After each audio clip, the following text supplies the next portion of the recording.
Una madre sobreprotectora va a estar relacionado a la figura paternal o dentro de la familia, en donde se ocupa de resolver ciertas tareas que están relacionadas a el cuidado de la persona.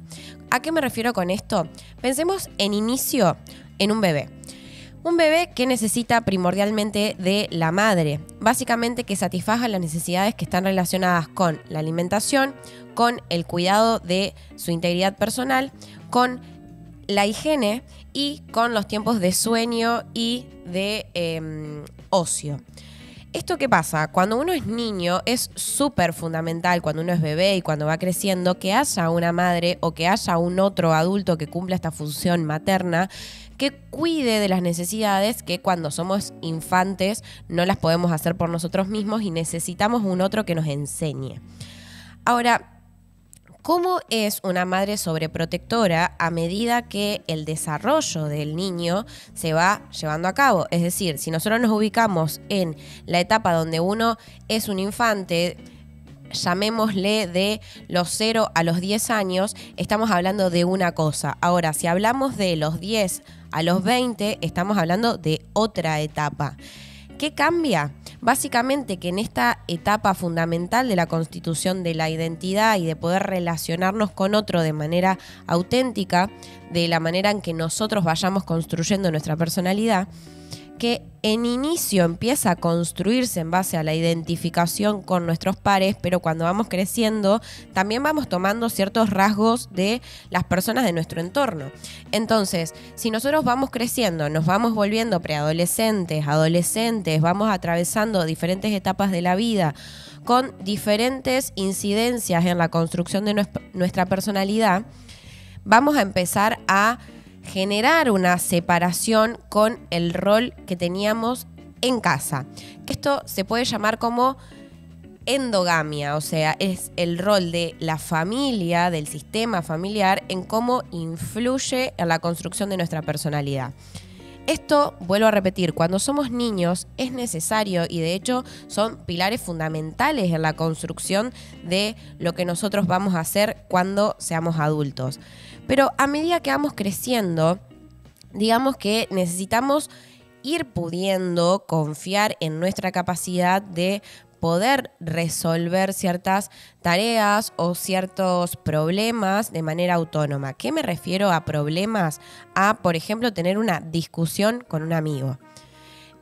¿Qué es necesario? ¿Que no nos involucremos si somos padres, que no demos opiniones? No, no es eso. El tema es que en lugar de una madre sobreprotectora, lo que va a hacer es querer defender al hijo ante esta situación sin poner en tela de observación cuál es la situación o qué es lo que está llevando a que haya un conflicto. Directamente es esta reacción de ser como una leona y querer proteger a la persona que amamos, sin importar cuál fue la situación. Es decir, capaz tu hijo generó el problema, pero no lo vamos a poner en duda. Si lo hizo sufrir, vamos a defenderlo. ¿Qué genera esto? Que la persona no pueda ir generando un propio lugar de autocrítica. Pero me van a decir, che, pero tiene 11, tiene 12, no lo voy a dejar solo. La realidad es que no se trata de dejarlo solo, sino de poder enseñar herramientas que le ayuden a resolver estas situaciones, que es muy distinto a el lugar de la madre o el padre que resuelve el conflicto por el niño. ¿Cómo sería un ejemplo de esto? Que el padre, ante un determinado conflicto con una persona de su edad, se involucre y gestione la situación hablando con, por decirte, los padres del otro niño o con la maestra o con la institución. ¿Por qué esto sería malo? Básicamente porque no estamos llevando a el niño a que pueda reflexionar sobre lo que pasó.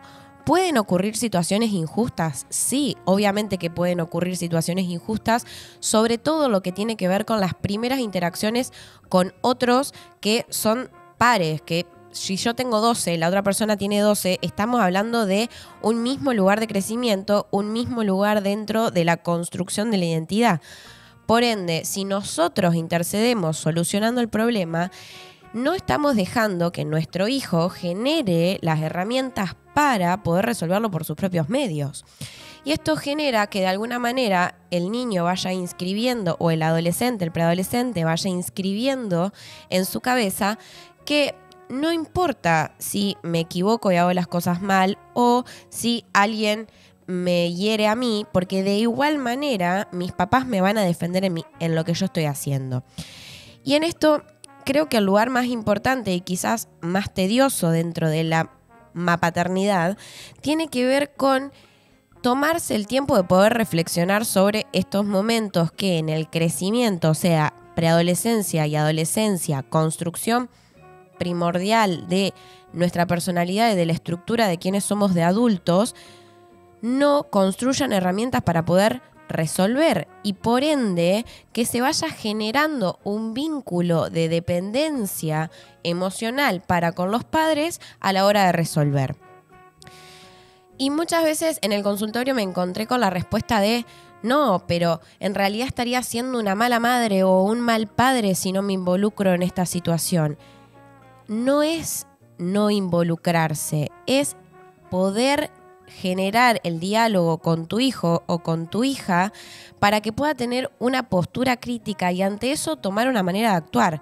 ¿Existe una única manera de actuar? No. ¿Se puede equivocar en cómo resolver el problema? Sí, porque justamente de eso se trata la preadolescencia y la adolescencia. Es la principal etapa para que nos equivoquemos. Y esto a los padres les provoca básicamente como una sensación de hay mucho conflicto, genera conversaciones familiares que quizás son incómodas, hay puestas a prueba de decir, bueno, pero esto que siempre hicimos, ¿es así o puede ser de otra forma? Y la realidad es que dentro de un ritmo adulto en donde hay un montón de tareas, un humano en crecimiento que nos haga estas preguntas puede resultar tedioso, sí. ¿Por qué? Porque hace que hagamos un freno y empecemos a reflexionar con nuestro hijo sobre ciertas dinámicas sociales, y cómo nos podemos posicionar frente a estas situaciones. Ahora, me quiero ir a particularmente el rol de la madre sobreprotectora.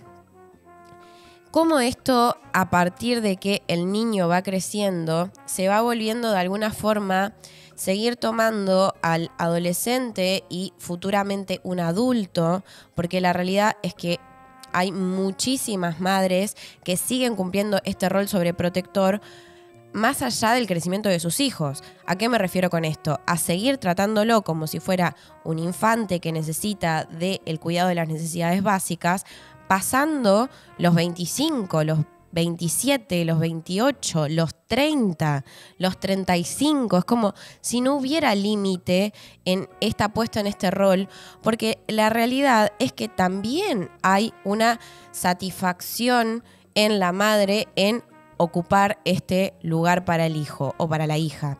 Que básicamente lo que se traduce es, me ocupo de vos, o sea, de vos mi hijo, para no ocuparme de mí adulta, con mi estructura, mis problemas y mis emociones. Si yo, en vez de encargarme de resolver lo que a mí me sucede, con las emociones que acontecen en mi vida como adulto, y me ocupo de solamente de lo que está sucediendo en la vida de mi hijo, claramente es un rol que genera un vínculo de dependencia para los dos lugares, porque a la madre o al padre que está ocupando este lugar también le es muy difícil moverse de este rol. De hecho, lo he trabajado un montón en consultorio con pacientes que les duele correrse de este rol. ¿Por qué? Porque se sienten mal, se sienten egoístas, se sienten que no están dando lo mejor que pueden a personas que trajeron al mundo. Pero la realidad, y desde mi perspectiva, la mejor manera de poder traer una persona al mundo es sintiéndonos capaces de brindarle ciertas explicaciones que le posibiliten enfrentar situaciones de manera autónoma. ¿Por qué? Porque esto hace que el día que nosotros no podamos estar en un 100% para esa persona pueda resolver por sus propios medios. Y esto en realidad es como la cúspide de poder realmente dar ciertas enseñanzas en la maternidad y la paternidad que ayuden a nuestros hijos a que el día de mañana tengan la capacidad de poder resolver por ellos y también que en algún momento este rol gire en torno a que ese padre o esa madre van a envejecer y el día de mañana van a necesitar que los hijos cuiden de ellos. Porque este es el círculo de la vida. Si lo pensamos en cuanto nacemos, crecemos, somos preadolescentes, adolescentes, nos volvemos adultos, de la adultez pasamos una etapa madura y de ahí a la vejez. Y en un momento todos necesitamos en nuestra vejez del cuidado de personas que nos amen y que sean de nuestro entorno. Por ende, como hijos estamos obligados, no estamos obligados, pero la realidad es que es como un círculo de la vida. Si amamos a nuestros padres el día de mañana, también van a necesitar de nuestro cuidado y de eso depende un montón cuánta tolerancia tenemos a poder resolver las situaciones que tenemos para con nuestra vida. En esto, en el rol de la madre sobreprotectora, quería marcar dos cosas fundamentales. Uno, que la madre sobreprotectora se va a ubicar en el rol de proteger y resolver.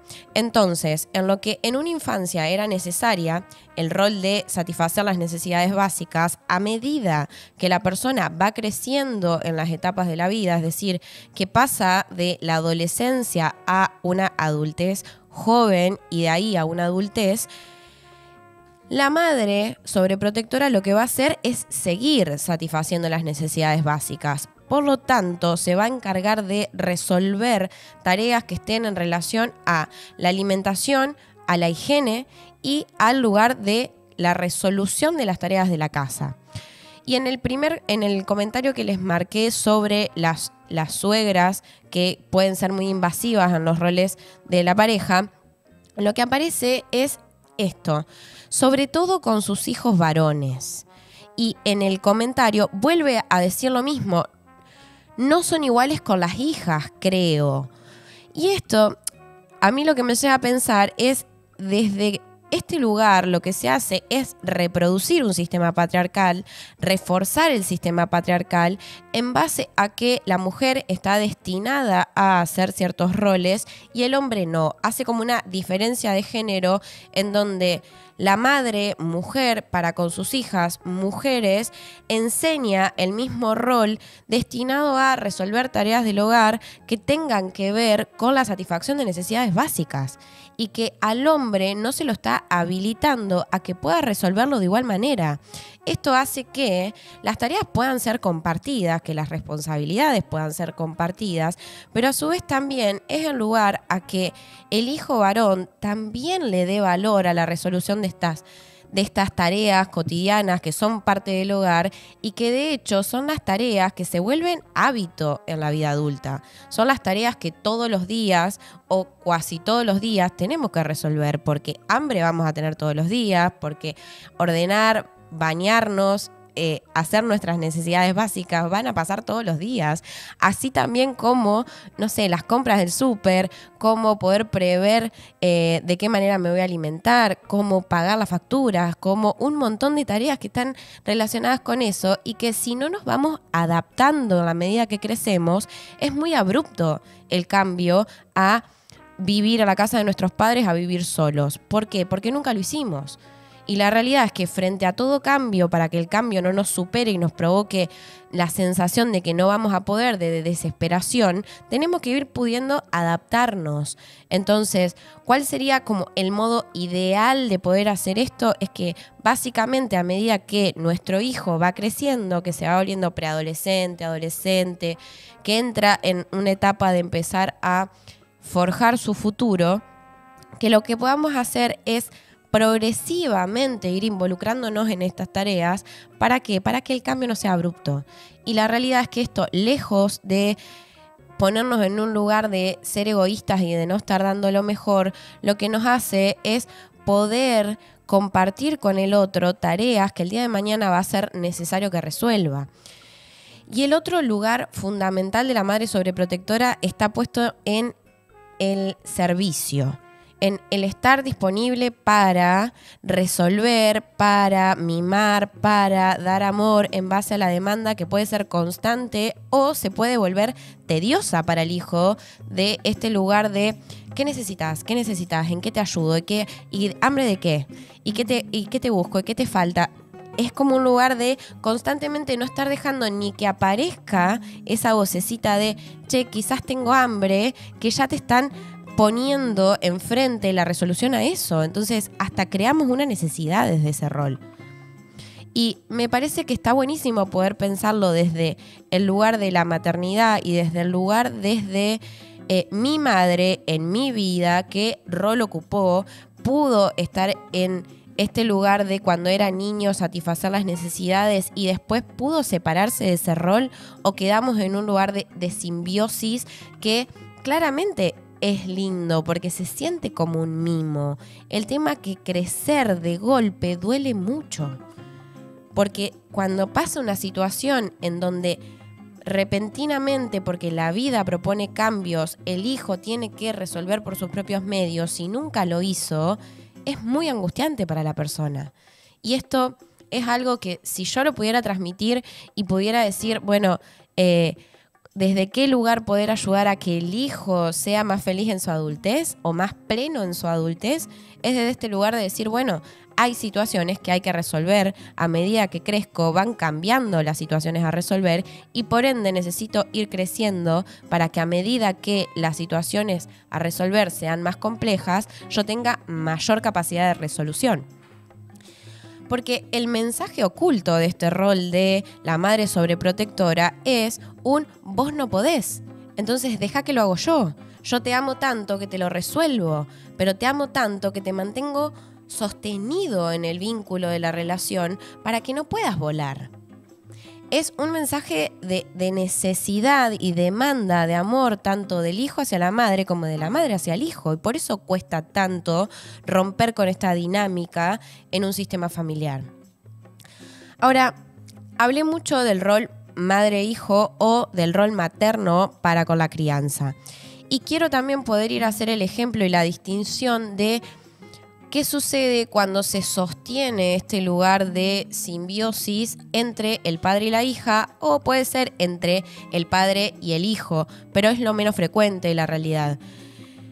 Esta sobreprotección que hablábamos de la parte de la madre, del rol materno, en el padre lo que se va a ver reflejado es en el lugar de la seguridad. Sobre todo, ¿seguridad de qué? La seguridad de la resolución económica, la seguridad de que lo que uno piensa o lo que uno quiere hacer, hay medios que nos ayudan a resolver tareas laborales o tareas académicas o tareas en relación al traslado, que no necesariamente, lo vuelvo a repetir, el rol paterno está ligado al el rol masculino. ¿Una mujer puede cumplir el rol paterno? Sí, recontra sí. Lo que se diferencia son en qué tipos de sobreprotección se generan.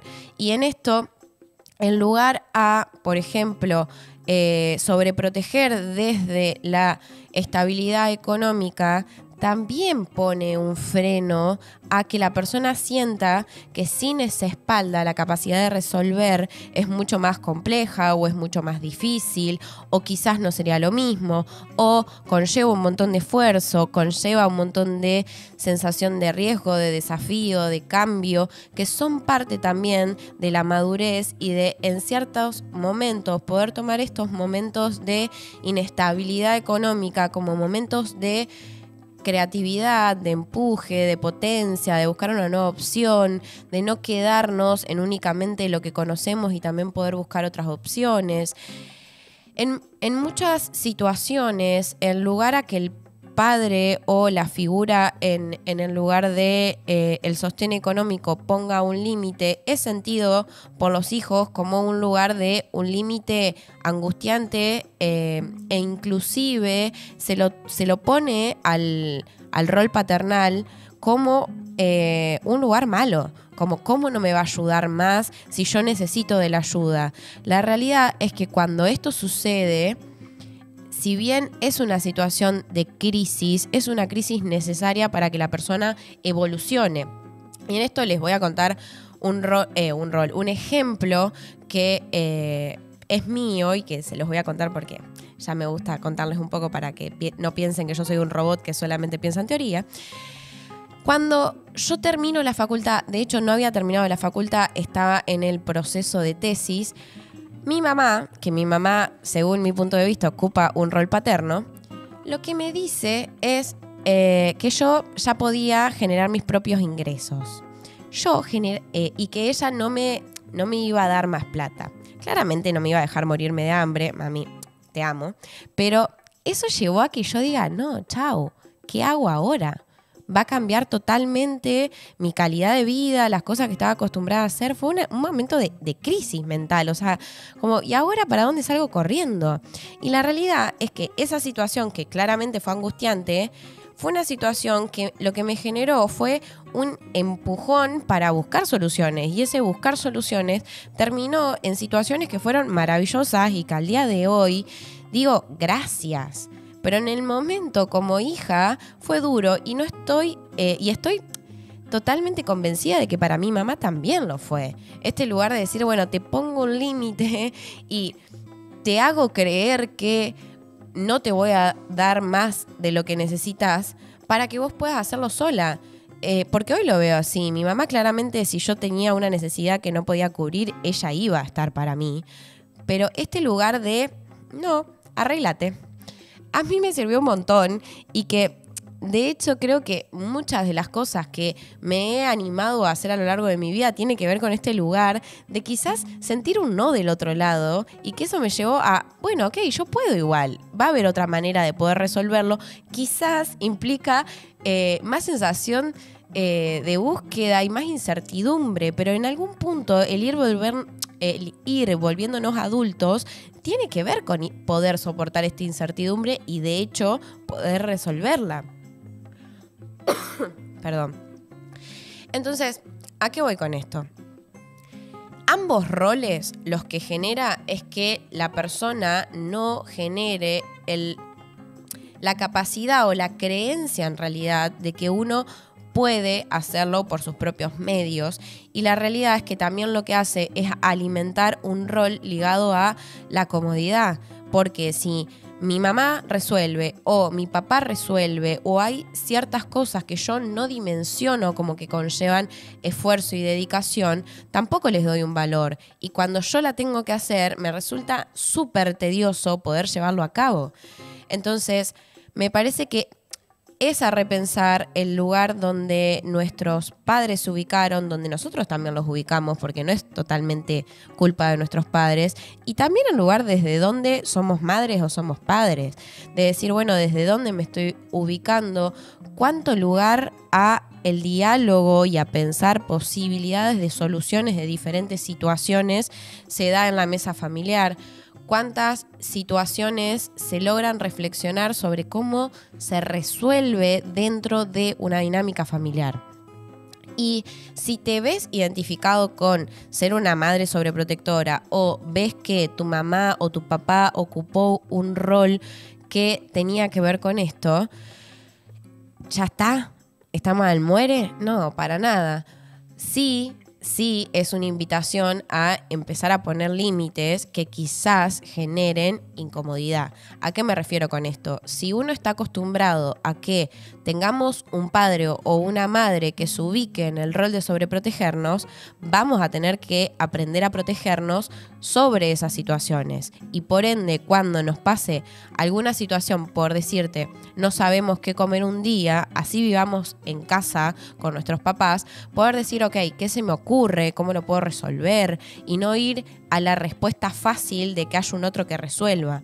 Y yo sé que muchas veces genera un desgaste o hasta resulta tedioso esto, pero si lo pensamos, poder hacerlo de a poco siempre nos va a facilitar de que el cambio no sea abrupto. Y cualquier cambio que sea abrupto, lo que genera es básicamente que nuestra personalidad se sienta en desesperación, por ende que aparezcan sentimientos ligados al estrés o a la ansiedad de tengo que adaptarme a algo que antes no lo había hecho porque aparece la situación de algo nuevo. Bueno, no sé si ustedes me entendieron, les pregunto a los chicos detrás de cámara, o hay algo que quedó en duda, porque intento ser lo más clara y concisa con esto porque no quiero que se vuelva algo tedioso, simplemente es como hacer un pequeño pinchazo a que ustedes puedan pensar o por lo menos entender desde dónde nos influye, porque realmente no hay una maldad consciente en el rol de una madre o un padre sobreprotector. Para nada, es el lugar de amar para ayudar al hijo a que la vida le sea más leve. El tema es que la vida es. Y nosotros no podemos generar el control de que la vida de nuestro hijo, de nuestra hija, sea como nosotros queremos que sea. La realidad es que nuestro hijo va a tener que aprender. Y lo va a aprender a sus 15, a sus 16 o los va a aprender a sus 40.